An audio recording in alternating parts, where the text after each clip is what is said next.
Knowledge king के नाज़रीन इकराम, अल्लाह अज़्ज़ा वजल जिसे चाहता है उस पर अपना खास फजल फरमाकर वलायत से सरफराज फरमाता है। याद रहे कि हमारी आज की वीडियो हजूर गौस पाक सैयद अब्दुल कादिर जिलानी की करामात और कमालात के हवाले से है। नाज़रीन इकराम, अल्लाह ताला मखलूक के दिल में उनकी मोहब्बत पैदा कर देता है, फिर यही मोहब्बत मखलूक खुदा को खींच कर वलायत के इन दरखशां सितारों के दर पर ले आती है। आपकी ज़ात से बेशुमार करामतों का सदूर हुआ है, उन्हीं में से एक करामत आज हम आपके लिए लेकर आए हैं।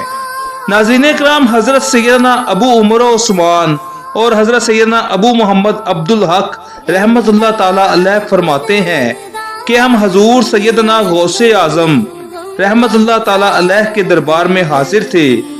आप रहमतुल्लाह ताला अलैह ने वजू करके